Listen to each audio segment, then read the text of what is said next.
പരീക്ഷണങ്ങളുടെയും വേദനയുടെയും വിജയത്തിനായുള്ള അടങ്ങാത്ത ദാഹത്തിന്റെയും ജീവിച്ചിരുന്ന ഇതിഹാസമായിരുന്നു Alfred Nobel. Dynamite എന്ന സ്ഫോടക വസ്തു കണ്ടുപിടിച്ച അദ്ദേഹം പ്രശസ്തനായ കെമിസ്റ്റും എഞ്ചിനീയറും കൂടിയാണ്. ബോഫോഴ്സ് എന്ന ആയുധ നിർമ്മാണ കമ്പനിയുടെ ഉടമസ്ഥനുമായിരുന്നു അദ്ദേഹം.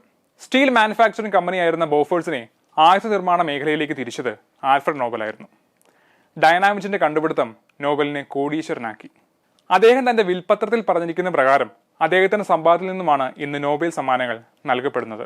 1833 ഒക്ടോബർ 21 സ്വീഡനിലെ സ്റ്റോക്ക്ഹോമിൽ ഇമ്മാനുവൽ നോബലിന്റെയും ആന്ദ്രേറ്റ അൽഷലിന്റെയും മൂന്നാമത്തെ ആൺകുട്ടിയായാണ് ആൽഫ്രഡ് പിറന്നത്. റോബർട്ട്, ലുഡ്വിഗ്, എമിൽ എന്നിവരായിരുന്നു സഹോദരങ്ങൾ. ആൽഫ്രഡിന്റെ അച്ഛൻ ഇമ്മാനുവൽ എഞ്ചിനീയർ ആയിരുന്നു. നൂതന മാർഗങ്ങളിലൂടെ പുതിയ പുതിയ കെട്ടിടങ്ങളും പാലങ്ങളും അദ്ദേഹം നിർമ്മിച്ചു. ആൽഫ്രഡിനെ ഒരു കെമിക്കൽ എഞ്ചിനീയർ ആക്കുകയായിരുന്നു ഇമ്മാനുവലിന്റെ പ്രധാന ലക്ഷ്യം.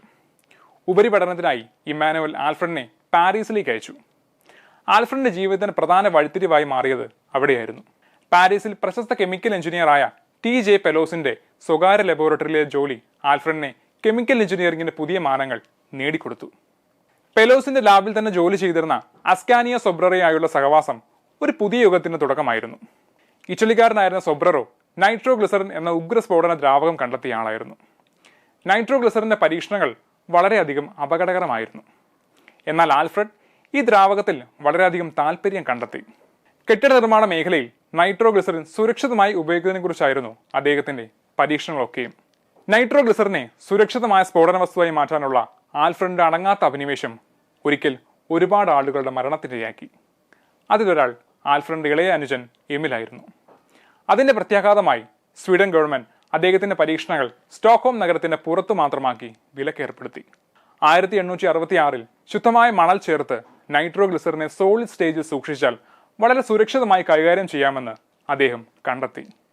അങ്ങനെ ഡൈനാമിറ്റ് എന്ന പേരിൽ പുതിയ കണ്ടുപിടുത്തത്തിന് അദ്ദേഹം പേറ്റന്റ് നേടി. ഡൈനാമിറ്റിന്റെ കണ്ടെത്തൽ ആൽഫ്രഡിന്റെ ജീവിതം മുഴുവൻ മാറ്റിമറിച്ചു. നിർമ്മാണ മേഖലയിലും മൈൻസിലും ഡൈനാമിറ്റ് അവിഭാജ്യ ഘടകമായി മാറി. വലിയ ക്വാറീസിലും മൈൻസിലും നിഷ്പ്രയാസം സുരക്ഷിതമായി പൊട്ടിത്തെറിപ്പിക്കാൻ ഡൈനാമിറ്റ് ഉപയോഗിച്ചു. നൈട്രോഗ്ലിസറിന്റെ സ്ഫോടക വസ്തുക്കൾ രാജ്യാന്തര തലത്തിൽ തന്നെ ആവശ്യക്കാർ സൃഷ്ടിക്കപ്പെട്ടു. ഏകദേശം 20 രാഷ്ട്രങ്ങളിലായി 90-ൽ പരം ഫാക്ടറികൾ സ്ഥാപിക്കപ്പെട്ടു. നോബൽ കുടുംബം സമ്പന്നതയുടെ കൊടുമുടിയിലെത്തി. ആൽഫ്രഡ് അങ്ങനെ ലോകത്തിലെ ഏറ്റവും വലിയ കോടീശ്വരന്മാരിൽ ഒരാളായി മാറി. തന്റെ മഹത്തായ കണ്ടുപിടുത്തം സൈനിക മേഖലയിലും രാഷ്ട്രാന്തര കുടിപ്പകയിലും പെട്ട് നിരവധി മനുഷ്യ ശരീരങ്ങൾ ചിതറിപ്പോകുന്ന ദാരുണ ചിത്രങ്ങൾ കണ്ട് അദ്ദേഹത്തിന്റെ മനസ്സ് വല്ലാതെ വേദനിച്ചു.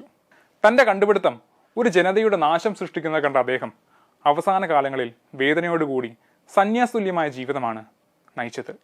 എൻട്രൻസ് സംബന്ധമായ വാർത്തകളും അപ്ഡേഷനുകളും ഏറ്റവും വേഗം ആധികാരികമായി അറിയാൻ ബ്രില്യൻറ്റ് സ്റ്റഡി സെന്റർ പാല യൂട്യൂബ് ചാനൽ സബ്സ്ക്രൈബ് ചെയ്യുക. ബെൽ ഐക്കൺ അമർത്തുക. ഈ വീഡിയോ മറ്റു സുഹൃത്തുക്കളിലേക്കും ഷെയർ ചെയ്ത് നൽകുക.